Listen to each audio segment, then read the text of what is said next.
Libro La transformación de la intimidad, sexualidad, amor y erotismo en las sociedades modernas. Autoría de Anthony Giddens. Capítulo 10. La intimidad como democracia. La democratización de la esfera privada es hoy algo que no solo está en proyecto, sino que constituye una cualidad implícita de toda la vida personal que viene introducida por la pura relación. El fomento de la democracia en el dominio público fue al principio en gran parte un proyecto masculino, en el que las mujeres finalmente lograron participar, principalmente a fuerza de su propia lucha. La democratización de la vida personal es un proceso menos visible, en parte porque no sucede en la esfera pública, pero sus implicaciones son igualmente profundas. Se trata de un proceso en el que las mujeres han ejercido un papel de primera fila, aunque el resultado final de los beneficios logrados, incluso en la esfera pública, estén abiertos a todos. El significado de la democracia.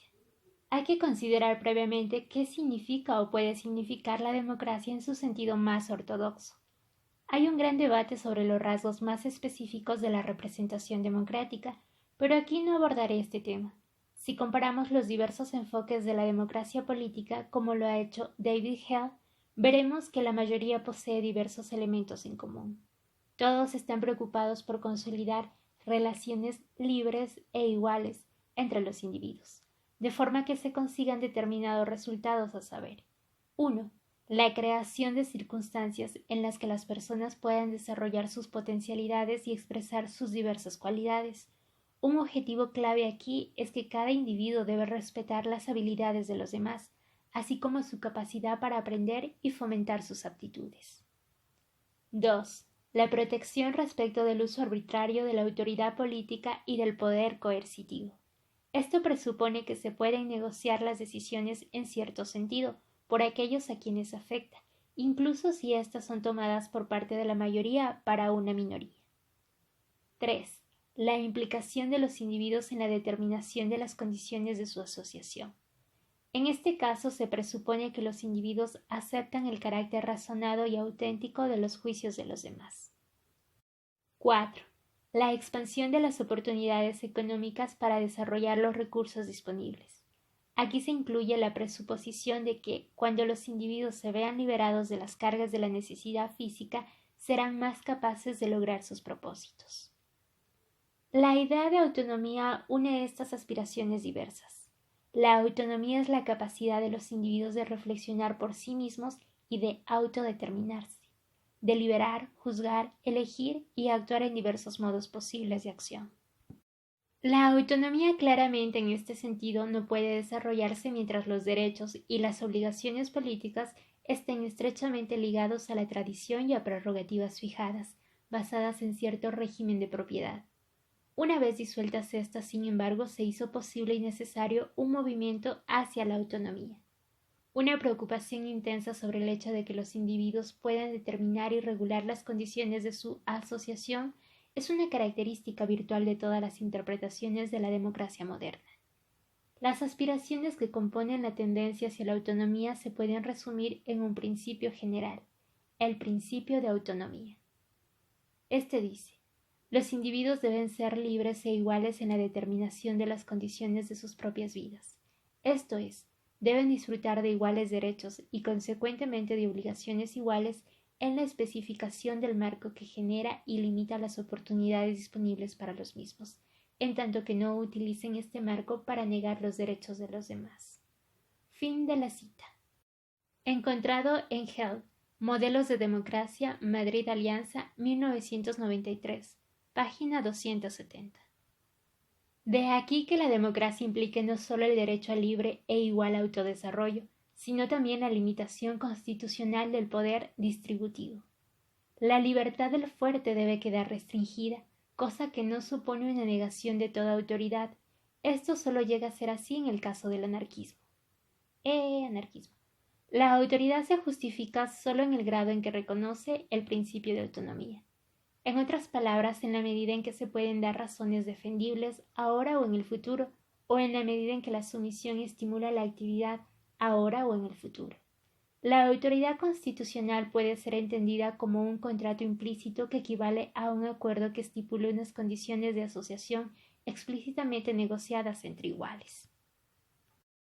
¿Es bueno proponer un principio de autonomía sin decir algo sobre las condiciones de su realización? ¿Cuáles son esas condiciones? Una es que debe haber igualdad de influencias en la toma de decisiones. En la esfera política esto se expresa por el lema de un hombre, un voto. Las preferencias que expresa cada individuo deben tener igual importancia y estar sujetas en ciertos ejemplos a las cualificaciones que se hacen necesarias por la existencia de la autoridad legítima. Debe haber también una participación efectiva. Esto significa que hay que proporcionar a los individuos los medios para que se escuchen sus voces. Hay que crear un foro de debate abierto. La democracia implica discusión, la posibilidad de que la fuerza del mejor argumento cuente frente a otros medios de tomar decisiones. Entre los que son más importantes están las decisiones políticas. Un orden democrático proporciona acuerdos institucionales para la mediación, la negociación y el logro de compromisos, allí donde sea necesario. La conducta de la discusión abierta es en sí misma un medio de educación democrática. La participación en el debate con otros puede conducir al surgimiento de una ciudadanía más ilustrada. En cierto modo, esta consecuencia surge de una ampliación de los horizontes cognitivos individuales, pero ello también deriva de un reconocimiento de la diversidad legítima, es decir, el pluralismo, y de la educación emocional. Un participante en el diálogo políticamente formado es capaz de canalizar sus emociones de un modo positivo, por razonar desde la convicción más que empeñarse en un pensamiento enfermo o sumirse en polémicas o diatribias emocionales. Abro un paréntesis para comentar cómo en este capítulo y en este párrafo en específico se evidencia claramente la huella positivista que menosprecia lo emocional. En primer lugar, como si lo emocional realmente se pudiese desligar de lo que llamamos racional, cuando no es así. Y en segundo lugar, recordar que esto es así, es decir, esta jerarquía ha sido dada porque se ha relacionado lo emocional con las mujeres. Y como sabemos, este mundo y el mundo de las ciencias, incluidas las ciencias sociales, está impregnado de misoginia. Y bueno, también solo quería comentar que me chocan bastante estos conceptos de civilización, ciudadanía y democracia que Giddens expone en este capítulo. Pero como es el último capítulo del libro y me gustaría terminarlo, lo sigo leyendo. Por cierto, el capítulo que antecede a este es mi favorito, así que si no lo han leído o lo han escuchado, se los recomiendo. Prosigo con la lectura. La responsabilidad pública es otra característica básica de una sociedad democrática. En todo sistema político las decisiones deben ser tomadas frecuentemente en nombre de otros. El debate público es posible normalmente solo respecto de ciertos asuntos o coyunturas particulares. Las decisiones tomadas o las políticas forjadas, sin embargo, deben quedar abiertas al conocimiento público. La responsabilidad no puede ser continua nunca, de ahí que con ella vaya aparejada la confianza. La confianza que deriva de la responsabilidad y de la abertura, y también las protege, es una especie de hilo que recorre la totalidad del orden político democrático. Es un componente crucial de la legitimidad política. Institucionalizar el principio de autonomía implica especificar derechos y obligaciones, que deben ser sustantivos y no meramente formales. Los derechos especifican los privilegios que advienen con la pertenencia a la politeia, pero indican también los deberes que los individuos tienen vis-a-vis de los otros y del orden político en sí mismo. Los derechos son esencialmente formas de dar poder. Son instrumentos de capacitación. Los deberes especifican el precio que hay que pagar por los derechos concedidos. En un orden político democrático los derechos y los deberes se negocian y nunca pueden ser simplemente asumidos. A este respecto difieren decisivamente, por ejemplo, del medieval derecho del señor u otros derechos establecidos, simplemente en virtud de la posición social del individuo. Derechos y deberes deben hacerse focos de atención reflexiva continua. La democracia, hay que insistir en ello, no requiere igualdad, como sus críticos han formulado frecuentemente. No es enemiga del pluralismo. Más bien, como se ha sugerido anteriormente, el principio de autonomía estimula la diferencia e insiste en que la diferencia no debe ser castigada. La democracia es enemiga del privilegio. Los privilegios se definen como el mantenimiento de los derechos o posesiones a los que no hay acceso limpio e igual por parte de todos los miembros de la comunidad. Un orden democrático no implica un proceso genérico de nivelación por abajo. En su lugar fomenta la elaboración de la individualidad. Los ideales no son la realidad. ¿En qué medida un orden político concreto puede desarrollar este marco plenamente? Es problemático. En este sentido, se puede afirmar que hay elementos utópicos en estas ideas. Por otro lado, se debe decir que la tendencia característica de la evolución de las sociedades modernas apunta hacia su realización. El ingrediente utópico, en otras palabras, está contrapesado por un claro componente de realismo. La democratización de la vida personal. La posibilidad de la intimidad implica una promesa de democracia. He apuntado este tema en capítulos anteriores. El lector puede releer las páginas 90-93. Si es oyente, puede remitirse al capítulo 6. El origen estructural de esta promesa es la emergencia de la pura relación, no solo en el área de la sexualidad, sino también en las relaciones entre padres e hijos y otras formas de parentesco y amistad. Podemos analizar el desarrollo de un marco ético para un orden democrático personal que en las relaciones sexuales y otros dominios personales se conforma con un modelo de amor confluente. Como en la esfera pública, la distancia entre ideales y realidad es considerable. En la arena de las relaciones heterosexuales en particular, como se ha indicado en capítulos iniciales, hay profundas tensiones. Las grandes diferencias tanto psicológicas como económicas que hay entre los sexos son patentes, aunque el utopismo puede de nuevo quedar contrapesado por el realismo. Los cambios que han contribuido a transformar los contextos personales de acción ya están muy avanzados y tienden hacia la realización de las cualidades democráticas. El principio de autonomía ofrece el hilo conductor y el componente sustantivo más importante de estos procesos. En el escenario de la vida personal, la autonomía es la realización feliz del proyecto reflexivo del yo personal, la condición para relacionarse con los demás de forma igualitaria. El proyecto reflexivo del yo debe desarrollarse de tal manera que permita una autonomía en relación con el pasado, cosa que a su vez permite una, entre comillas, colonización del futuro. Así concebida, la autonomía permite ese respeto por las rapacidades de los demás que es nuclear en el orden democrático. El individuo autónomo es capaz de tratar a otros como tales y de reconocer que el desarrollo de sus capacidades separadas no es una amenaza. La autonomía ayuda también a crear los lazos personales que se necesitan para la administración exitosa de las relaciones. Estos límites son transgredidos siempre que una persona utiliza a otra como medio para dar salida a tendencias psicológicas arcaicas o donde se fomente una compulsividad recíproca, como en el caso de la codependencia. Las segundas y terceras condiciones de la democracia en la esfera pública, arriba observada, fomentan la democratización de la vida personal. Las relaciones violentas y abusivas son comunes en el terreno sexual y entre adultos y niños. La mayor parte de esta violencia deriva de los hombres y se dirige hacia seres más débiles que ellos mismos. La prohibición de la violencia es de importancia básica para mantener el ideal emancipatorio de la democracia. Las influencias coercitivas en las relaciones, sin embargo, pueden asumir evidentemente formas distintas de la violencia física. Los individuos pueden ser proclives, por ejemplo, a cometer abusos verbales y emocionales respecto de los demás. El matrimonio, se dice, es un pobre sustitutivo del respeto.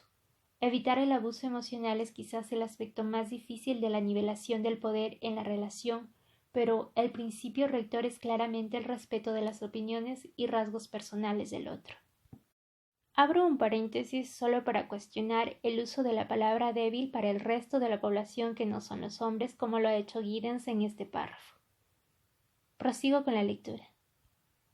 Edward Crowther, en Estrategias de Intimidad para el éxito en las relaciones, en su página 45, dice: sin respeto, como afirma una guía de la intimidad, los oídos se ensordecen, las actitudes se agrian y posiblemente no se puede entender por qué se está viviendo con alguien tan incompetente, estúpido, informal, insensible, feo, desaliñado y maloliente. Es sorprendente que se haya elegido a un compañero de pareja de esta jaiz. Debía estar fuera de mí. Fin de la cita. El axioma que define los ideales de la pura relación es la implicación de los individuos en la determinación de las condiciones de su asociación. Esta frase expresa una primera diferencia entre el matrimonio tradicional y el actual, y llega hasta el núcleo de las posibilidades democratizadoras de la transformación de la intimidad. Esto se aplica desde luego no exactamente solo a la iniciación de una relación, sino a la reflexividad inherente a su prosecución o a su disolución. El criterio que hay que seguir no es justamente el respeto por el otro, sino el abrirse a esta persona. Un individuo cuyas intenciones reales se ocultan al compañero de pareja no puede poseer las cualidades que se necesitan para una definición cooperativa de las condiciones de la relación. Todos y cada uno de los textos terapéuticos sobre el tema de las relaciones demuestran por qué revelarse al otro como medio de comunicación más que descarga emocional es una aspiración que vincula a una interacción democráticamente organizada. Los derechos y las obligaciones, como he tratado de mostrar, definen en cierta medida lo que es actualmente la intimidad. Esta no debe ser entendida como una descripción interaccional, sino como un conjunto de prerrogativas y responsabilidades que establecen agendas de actividad práctica. La importancia de los derechos como medios de lograr la intimidad puede haber sido causada por la lucha de las mujeres para lograr un estatus igual en el matrimonio. El derecho de las mujeres a iniciar el divorcio, por poner un ejemplo que parece solo un hecho negativo, tiene actualmente un efecto equilibrador importante. Sus consecuencias niveladoras hacen algo más que posibilitar la huida de una relación opresiva, por importante que ésta sea. Estas limitan la capacidad del esposo para imponer su férula y de ahí contribuyen a la transmutación del poder coercitivo en una comunicación igualitaria. No hay derechos sin obligaciones. Este precepto elemental de la democracia política se aplica también al reino de la pura relación. Los derechos ayudan a disolver el poder arbitrario solo en la medida en que acarrean hacia el otro la responsabilidad de establecer un equilibrio entre privilegios y obligaciones. En las relaciones como en otros ámbitos, las obligaciones deben ser tratadas como algo revisable a la luz de las negociaciones que se realizan entre los miembros de la pareja. ¿Qué se puede decir de la responsabilidad y de su relación con la autoridad? Ambas cosas, responsabilidad y autoridad, cuando existan en la pura relación, están profundamente ligadas con la confianza. La confianza sin responsabilidad es susceptible de hacerse unilateral, es decir, resbala hacia la dependencia. La responsabilidad sin confianza es imposible porque significaría el escrutinio permanente de los motivos y acciones del otro. La confianza entraña que el otro la merezca, concederle un, entre comillas, crédito que no requiere una inspección contable continua, pero que puede estar abierto a una inspección periódica si es necesario. El considerarlo digno de confianza por un compañero de pareja es ver reconocida la integridad personal, pero en un contexto igualitario, esta integridad significa también revelar la razón que se tiene para las acciones, si se es requerido a ello, y tener de hecho buenas razones para cada una de las acciones que afectan a la vida del otro. La autoridad en las puras relaciones entre adultos existe como una, entre comillas, especialización, cuando una persona ha desarrollado capacidades especiales que faltan al otro. Aquí se puede hablar de autoridad sobre el otro en el mismo sentido que en las relaciones paterno-filiales, especialmente donde hay hijos menores. ¿Puede ser democrática una relación entre padres e hijos jóvenes? Puede y debe, exactamente en el mismo sentido que en el orden político. El niño tiene derecho a ser tratado de forma igual que el adulto. Las acciones que no pueden ser negociadas directamente con un niño porque él o ella son demasiado jóvenes para captar lo que eso entraña deben ser capaces de justificación por la lógica de los hechos. Hay que asumir que se lograría un acuerdo y se mantendría la confianza si el niño fuera suficientemente autónomo para desplegar argumentos sobre una base idéntica a la del adulto. Mecanismos. En la esfera política, la democracia implica la creación de una constitución y normalmente un foro de debate público sobre asuntos políticos. ¿Cuáles son los mecanismos equivalentes en el contexto de la pura relación no convencional? En lo que concierne a las relaciones heterosexuales, el contrato matrimonial acostumbraba a ser una carta de derechos que formalizaba la naturaleza particular pero desigual del vínculo. La atribución al matrimonio del papel de significante de compromiso, más que como determinante del mismo, altera radicalmente esta situación. Todas las relaciones que se aproximan a la forma de las puras relaciones personales mantienen un contrato implícito oscilante. al que pueden recurrir los cónyuges cuando se percibe que las situaciones son poco limpias u opresivas. El contrato oscilante es una herramienta constitucional subyacente, pero que también está abierta a la negociación, a la discusión abierta de los dos compañeros de pareja sobre la naturaleza de la relación. Aquí mostramos un catálogo de normas, trazado en un manual de autoayuda encaminado a ayudar a las mujeres a desarrollar más satisfactoriamente las relaciones heterosexuales. La mujer, dice el autor, debería primero catalogar los problemas que se han suscitado en sus relaciones anteriores, los que se deben a ella misma y los que se deben a las relaciones con sus anteriores compañeros de pareja. Ella debe compartir su libro de normas con su compañero de pareja para desarrollar un conjunto de reglas convergentes. Abro un paréntesis para advertir a las oyentes que lo que voy a leer enseguida es horrible y que en tal caso se pueden buscar muchos libros feministas que hablan al respecto y que de alguna manera tienen mayor claridad para dar, entre comillas, consejos a las mujeres. Así que bueno, voy a proseguir con la lectura. Norma 1. Cuando trate de impresionar a un hombre que me gusta hablando tanto acerca de mí misma que no le pregunte a él nada, dejaré de hacerlo y me limitaré a preguntarme si él me conviene. Norma 2. Le expresaré mis sentimientos negativos tan pronto como sea consciente de ellos, antes de que se consoliden, aunque esto implique hacerle daño. Norma 3. Trabajaré en cuidar mi relación con mi ex esposo, cuidando de no considerarme como dañada y no hablaré de él como si fuese la víctima y él fuese el verdugo. Norma 4. Cuando mis sentimientos sean dañosos, le diré a mi compañero de pareja que estoy sintiendo, antes de que lloriquear o hacer muecas pretendiendo que no me preocupo o actuando como una niña pequeña. Norma 5. Cuando me veo llenando vacíos, áreas muertas en la relación, me detendré y me preguntaré si mi compañero de pareja me ha dado últimamente mucho a mí. Si no lo ha hecho, le pediré lo que necesito en lugar de hacer las cosas mejor yo misma. Norma 6. Cuando me veo a mí misma dando un consejo que no se me ha pedido o tratando a mi compañero como a un niño, dejaré de hacerlo. Tomaré aliento y permitiré que se dé cuenta de que está fuera de su alcance, a no ser que me pida ayuda. Fin de la cita. Esta lista parece a primera vista no solo desconcertantemente simple, sino también potencialmente contraproducente. Establecer reglas por el mero hecho de hacerlo, como Wittgenstein puso de relieve, altera la naturaleza de las mismas. Hacer explícitas tales prescripciones, se diría, las despojaría de cualquier posibilidad de tener efectos positivos, ya que solo con tales premisas la relación puede desarrollarse armoniosamente, aunque esta opinión creo podría hacernos no ver la realidad. El poder diferencial, sedimentado en la vida social, no es susceptible de cambios si los individuos rechazan el examen reflexivo de su propia conducta y de sus justificaciones implícitas. Estas normas, sin embargo, por poco sofisticadas que parezcan, si se aplican con éxito, sitúan las acciones individuales fuera del juego inconscientemente organizado del poder. En principio sirven para incrementar la autonomía al mismo tiempo que requieren respeto con relación al otro. Un contrato oscilante no desemboca en absolutos éticos. Este deriva de una lista de problemas específicos de la relación donde había previamente negativas. La persona en cuestión pensaba que se había visto enormemente preocupada por impresionar a los hombres en los que estaba interesada.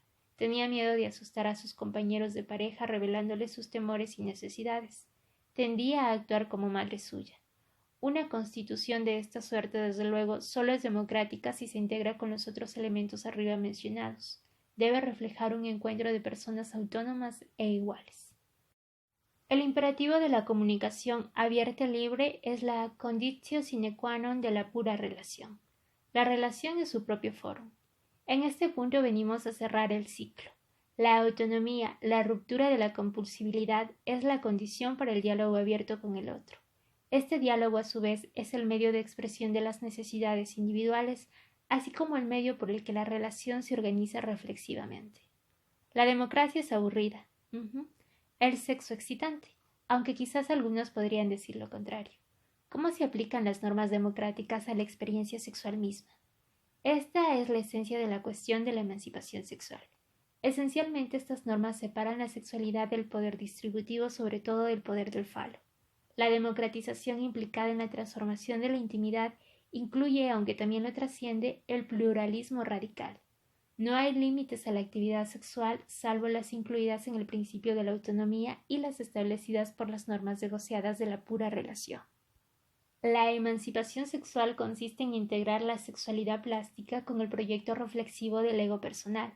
Así, por ejemplo, ninguna prohibición se refiere necesariamente a la sexualidad episódica, mientras se admiten todo el principio de autonomía y otras normas democráticas asociadas. Por otro lado, cuando la sexualidad se utiliza como un modo de dominación explotadora, subrepticia o claramente, o cuando exprese una compulsividad, permanece al margen del ideal emancipatorio. La democracia política implica que los individuos tienen recursos suficientes para participar autónomamente en el proceso democrático. Lo mismo rige en el dominio de la pura relación personal. Como sucede en el orden político, es importante evitar el reduccionismo económico. Las aspiraciones democráticas no significan necesariamente igualdad de recursos, aunque tienden claramente en esta dirección. Ellas implican la inclusión de los recursos dentro de la Carta de Derechos negociado reflexivamente como una parte de la relación. La importancia de este precepto dentro de las relaciones heterosexuales es muy clara, dado el desequilibrio de los recursos económicos disponibles para hombres y mujeres y en las responsabilidades relativas al cuidado de los hijos y del trabajo doméstico. El modelo democrático presupone igualdad en estas áreas. El objetivo, sin embargo, no debe ser necesariamente la paridad completa, sino un acuerdo equitativo negociado, de acuerdo con el principio de autonomía. Debe negociarse un cierto equilibrio de tareas y recompensas que cada uno juzgue aceptables. Se podría establecer una división del trabajo, pero que no sea la heredada del pasado ni esté basada sobre criterios preestablecidos o impuestos por recursos económicos desiguales que pesan sobre la relación. Hay condiciones estructurales en el resto de la sociedad que penetran hasta el núcleo de las puras relaciones. A la inversa, la forma en que se ordenan las relaciones tiene consecuencias sobre todo en el orden social. La democratización en el dominio público, no solo en el nivel de la nación-estado, proporciona condiciones esenciales para la democratización de las relaciones personales, pero también podría aplicarse al contrario. El avance de la autonomía en el contexto de las puras relaciones personales es rico en implicaciones para la práctica democrática en la comunidad mayor. Existe una asimetría entre la democratización de la vida personal y las posibilidades democráticas en el orden político global en el nivel más extenso. Considérese la distinción entre la negociación posicional y la negociación según principios, prominente en el análisis de estrategias y conflictos globales de hoy. En la negociación posicional, que puede equipararse con una relación personal en la que falta la intimidad, cada uno de los lados viene a la negociación asumiendo una postura extrema. Por medio de amenazas mutuas y el desgaste, uno y otro lado se extenúan y se logra un resultado cuando el proceso de negociación no se ha visto roto totalmente. Las relaciones globales organizadas de una manera más democrática derivarían hacia una negociación de acuerdo según principios. Aquí la interacción de las partes comienza por un intento de descubrir las preocupaciones e intereses subyacentes, definiendo una gama de opciones posibles antes de precisar y eliminar algunas. El problema que hay que resolver queda exento del antagonismo hacia el otro, de forma que es posible ser firme en lo que concierne a la sustancia de la negociación mientras se apoya y se respeta a la otra parte. En resumen, como sucede en la esfera personal, las diferencias pueden ser un medio de comunicación. Sexualidad, emancipación, política de vida.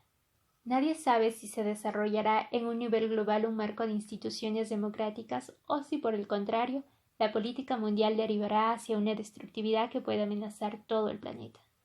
Nadie sabe si las relaciones sexuales se convertirán en un desierto de uniones no permanentes, marcado tanto por una antipatía emocional como por el amor y señaladas por la violencia. Hay buenas razones para el optimismo en cada caso.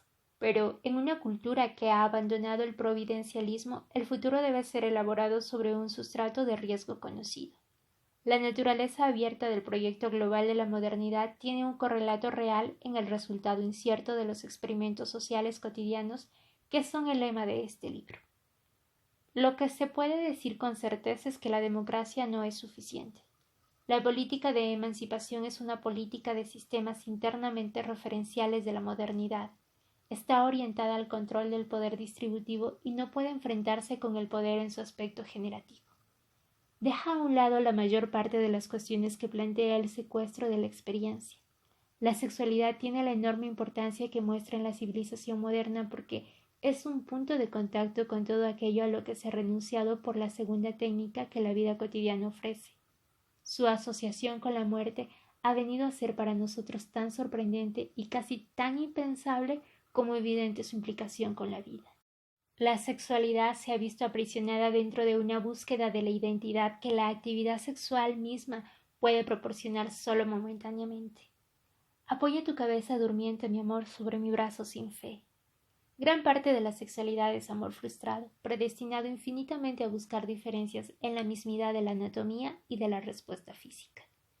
En la tensión entre la privatización de la pasión y la saturación del dominio público por la sexualidad, así como en algunos de los conflictos que dividen hoy a hombres y a mujeres, podemos columbrar nuevos proyectos políticos. Particularmente en lo que concierne a los papeles sociales de los sexos, la sexualidad ha suscitado determinadas políticas del ámbito personal, una frase malentendida siempre si se la relaciona solo con la emancipación. Lo que definiríamos más bien en términos de política de la vida es una política de estilo de vida, que actúa en el contexto de la reflexividad institucional. Está preocupado por no, entre comillas, politizar, en el sentido más estricto del término, las decisiones sobre el estilo de vida, sino por remoralizarlas. Dicho con mayor precisión, se trata de que emerjan a la superficie los atisbos morales y existenciales rechazados de la vida cotidiana por el secuestro de la experiencia. Se trata de temas que amalgaman filosofías abstractas, ideas éticas y preocupaciones muy prácticas. El campo de la política de la vida contiene un número de asuntos parcialmente diversos. Uno es el de la identidad en cuanto tal, en la medida en que se focaliza sobre un periodo de la vida considerado como un sistema internamente referencial. El proyecto reflexivo del ego se orienta solo al control.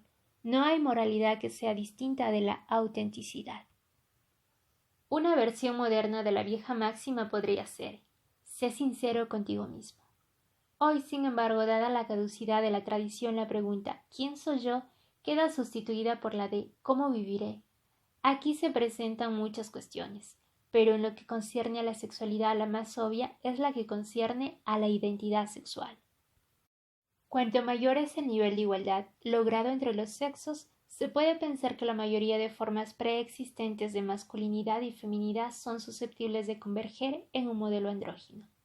Esto puede ser o no ser así, dada la reviviscencia de la diferencia en las políticas sexuales actuales, pero, en cualquier caso, esta expresión estaría vacía de significado, a no ser que tratemos de especificar el contenido de la misma, asunto en el que hay que decidir acerca de unos valores. Los dilemas que se suscitan quedaban ocultos mientras la identidad sexual aparecía estructurada en términos de diferencia sexual, un código binario de varones y mujeres que no admite virtualmente instancias intermedias. Se adhirió a los papeles sociales del sexo como si fuesen lo mismo. Las atribuciones de los papeles sexuales se hacían de la siguiente forma. 1. Cada individuo asumía su condición de varón o de mujer sin rol, entre comillas, intermedio. 2. Las características físicas y los rasgos de conducta de los individuos serán interpretados como masculinos o femeninos, de acuerdo con un esquema definitorio de los papeles sexuales. 3. Las reglas de los sexos fueron sopesadas rutinariamente y fijadas dentro de los límites de conducta permisibles, establecidos socialmente para los sexos. 4. Las diferencias de los papeles sociales así constituidos y reconstituidos fueron aplicadas a la concretización de las identidades sexuales con elementos filtrados de roles sexuales cruzados. 5. Los actores controlaban su propia apariencia y conducta en concordancia con una identidad sexual, entre comillas, naturalmente dada. La fuerza con la que estas influencias son sentidas todavía queda de manifiesto en el hecho de que el travestismo masculino es comúnmente estigmatizado, aun cuando ya no se contempla en la literatura psiquiátrica como una perversión. Más interesante porque tiene mayor ambigüedad es el caso de las mujeres que tienen o cultivan la apariencia de masculinidad. Las normas corrientes de apariencia, conducta y vestido en las sociedades modernas permiten a las mujeres mantener una semejanza con los hombres, mayor que la que normalmente toleraba en otros paradigmas de antaño. No obstante, el dualismo tiende a quedar reforzado. Si una persona no es, entre comillas, realmente un hombre, deberá ser una mujer. Las mujeres que rechazan aparecer como femeninas se ven constantemente hostigadas. Holly Devore en Gender Bending decía: no llevaré vestidos, ni usaré maquillaje, ni llevaré bolso, ni actuaré de forma femenina. Mi amigo me ha dicho que esta es la razón por la que soy molestada por la gente y sé que así es. Pero rechazo hacer esto. No me sentiría cómoda usando vestidos. No podría sentarme como me estoy sentando ahora, igual que has logrado recorrer cierto camino, y el maquillaje parece un perjuicio sangriento. Fin de la cita. Una combinación del poder desequilibrado de los papeles sexuales y de las disposiciones psicológicas que conlleva mantiene en su lugar el dualismo de las divisiones sexuales con mucha firmeza, pero en principio los asuntos pueden organizarse de diferente modo. En la medida en que la anatomía deja de ser un destino, la identidad sexual se hace cada vez más un estilo de vida. Las diferencias sexuales continuarán, al menos en el futuro próximo, ligadas a las mecánicas de la reproducción de las especies. Pero ya no hay razón para que se conformen con una clara ruptura en la conducta y en la actitud. La identidad sexual puede formarse por diversas configuraciones de rasgos que relacionan la apariencia y la conducta. La cuestión de la androginia debe plantearse en términos de lo que podría justificarse como una conducta deseable y nada más. El asunto de la identidad sexual es una cuestión que exige un debate prolongado. En este punto me permito abrir un paréntesis para decir que concuerdo con el autor.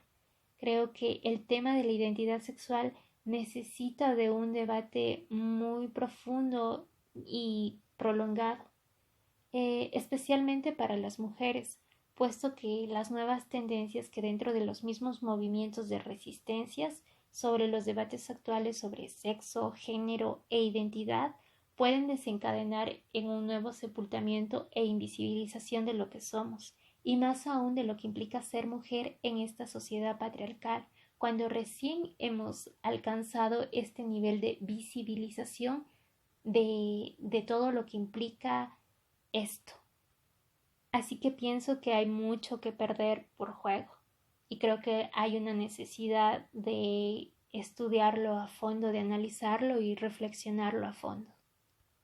Prosigo con la lectura. Parece muy probable, sin embargo, el que un elemento pueda ser lo que John Stoltenbach ha llamado el rechazo de ser un hombre. El rechazo de la masculinidad no equivale a abrazar la feminidad. Resulta de nuevo una tarea de construcción ética el relacionar no solo la identidad sexual, sino una identidad más amplia con la preocupación moral de la solicitud por los demás. El pene existe. El sexo masculino es solo el falo, el centro de la mismidad en la masculinidad. La idea de que hay creencias y acciones que son correctas para un hombre y erróneas para una mujer o viceversa puede perecer con la progresiva mengua del falo al convertirse en pene. Con el desarrollo de las sociedades modernas, el control de los mundos natural y social, el dominio del macho, se concentra en la entre comillas razón. Justamente cuando la razón, guiada por la investigación disciplinada, se desvió de la tradición y del dogma, también lo hizo de la emoción. Como ya he dicho, esto suponía no tanto un proceso psicológico masivo de represión, cuanto una división institucional entre razón y emoción, una división que correspondía estrechamente a las líneas de los papeles sociológicos de cada sexo. La identificación de las mujeres con la sinrazón, bien en serio, locura o, en una forma aparentemente de menos consecuencias, mujeres como criaturas caprichosas, las convirtió en abanderadas emocionales. La emoción y todas las formas de relación social inspiradas por ella, el amor y el odio, vino a ser considerada como refractaria a las consideraciones morales. La razón ha cortado con la ética a causa de la dificultad de encontrar argumentos empíricos para justificar las convicciones morales. Esto es así, sin embargo, porque los juicios morales y los sentimientos emocionales vienen a ser considerados como antitéticos. Se necesitan pocos esfuerzos para ver cuán ajenos son la locura y el capricho a los imperativos morales. Freud redescubrió la emoción a través de sus interpretaciones de la psicología femenina, pero su pensamiento permaneció atado a los dictados de la razón, a pesar de lo mucho que, según él, el conocimiento dependía de las fuerzas subterráneas del inconsciente.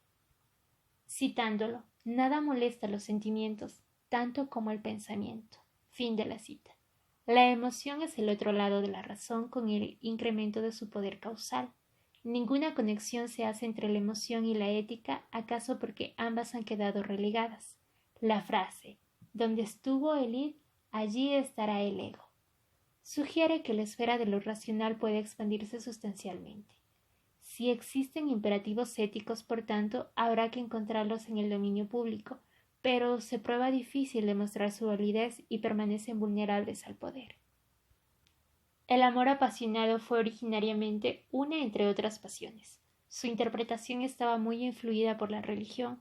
La mayor parte de las disposiciones emocionales pueden ser pasiones, pero en la sociedad moderna la pasión se ve reducida al reino del sexo, y una vez así queda más y más ensordecida en su expresión. La pasión se admite hoy solo con renuncia y reservas, incluso en lo que concierne a la misma conducta sexual, en parte porque su papel como fuerza compulsiva se ha visto sustituido por la adicción. No hay espacio para la pasión en los esquemas rutinarios que nos proporcionan seguridad en la vida social moderna. No obstante, ¿quién puede vivir sin pasión, si ella es el poder motivacional de la convicción? La emoción y la motivación están estrechamente conectadas. Hoy pensamos que la motivación es entre comillas racional, como se ve en la prosecución compulsiva del beneficio por parte del empresario, por ejemplo. Pero si la emoción es totalmente resistente a la valoración racional y al juicio ético, los motivos nunca pueden ser evaluados, salvo como medios para fines o en términos de consecuencias. Esto es lo que Weber vio al interpretar los motivos de los primeros industriales, imbuidos según él enérgicamente por la convicción religiosa. Sin embargo, creyó evidente e incluso lo elevó al estatuto epistemológico, lo que es distintivamente problemático en lo que concierne a la modernidad, la imposibilidad de evaluar la emoción.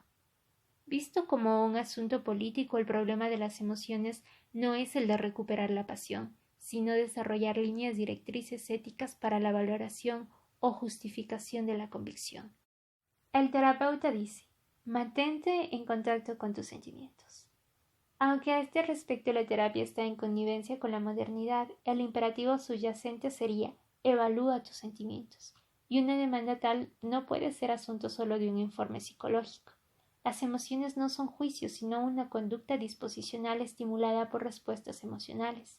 Evaluar los sentimientos equivale a preguntarse por los criterios que inspiran los términos en los que se formulan tales juicios.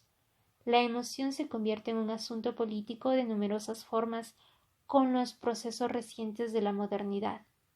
La emoción como medio de comunicación, como compromiso y cooperación con los demás resulta especialmente importante en el reino del sexo. El modelo del amor confluente implica la existencia de un marco ético para el fomento de una emoción no destructiva en la conducta individual y en la vida comunitaria. Proporciona la posibilidad de revitalización de lo erótico, no como una habilidad de las mujeres impuras, sino como una cualidad genérica de la sexualidad en las relaciones sociales, formada por las atenciones mutuas y no por un poder desigual. El erotismo es el cultivo del sentimiento expresado por la sensación corporal en un contexto de comunicación, un arte de dar y recibir placer. Escindido del poder diferencial, puede hacer revivir las cualidades estéticas de las que habla Marcuse. Así, definido lo erótico, se opone a todas las formas de instrumentalidad emocional en las relaciones sexuales. El erotismo es la sexualidad reintegrada en una gama amplia de objetivos emocionales, entre los que la comunicación es lo supremo. Desde el punto de vista del realismo utópico, el erotismo resulta del triunfo de la voluntad que, desde Sade hasta Bataille, parece afirmarse. Si lo interpretamos no como una diagnosis, sino como una crítica, como he advertido anteriormente, el universo de Sade es una antiutopía que excluye la posibilidad de su opuesto. En este punto me permito abrir un paréntesis para comentar que existen 2 audiolibros en este mismo canal que podrían servirles para ahondar más al respecto. El uno es el de La breve historia del erotismo de Georges Bataille y el otro es La agonía del eros de Byung-Chul Han. Prosigo con la lectura. La sexualidad y la reproducción se estructuraban mutuamente en el pasado. Hasta que se socializó totalmente, la reproducción fue extrínseca a la actividad social en cuanto fenómeno biológico. organizaba el parentesco y era organizado por ella, y unía la vida del individuo con la sucesión de las generaciones. Cuando estaba directamente relacionada con la reproducción, la sexualidad era un medio de trascendencia. La actividad sexual estableció un lazo con la finitud del individuo y era portadora a la vez de la promesa de su irrelevancia. Vista en relación con el ciclo de las generaciones, la vida individual aparecía como parte de un orden simbólico más general. La sexualidad refleja todavía un eco de trascendencia. Incluso si fuera así, también aparece rodeada con un aura de nostalgia y desilusión. Una civilización adicta al sexo es una sociedad en la que la muerte ha perdido significado. La política de la vida implica en este punto una renovación de la espiritualidad. Desde este punto de vista, la sexualidad no es la antítesis de una civilización dedicada al crecimiento económico y al control técnico, sino la encarnación de su fracaso. Fin del libro. Y aquí me permito abrir un último paréntesis para comentar que existe un audiolibro que se llama Brujería y Contracultura Gay, que está en este mismo canal de autoría de Arthur Evans, que nos podría dar ciertas luces o ciertas pistas para la construcción de un camino alterno de sexualidad al que nos hablaba Anthony Giddens en este libro. Y que me viene a la mente porque hablaba sobre la renovación de la espiritualidad en este último párrafo. Entonces, justamente este libro que menciono, de Brujería y Contracultura Gay, hace esa conjunción entre política, espiritualidad y sexualidad. Claro que tienen tintes más anarquistas, a diferencia de lo democrático de Giddens. También se me viene a la mente otro libro que está en este mismo canal que se llama Pariremos con placer, de Casilda Rodríguez, que también topa temas sobre espiritualidad y sexualidad y misoginia. Bueno, hasta aquí mi paréntesis y espero que les haya podido ser de utilidad el libro y también los comentarios dados en el mismo.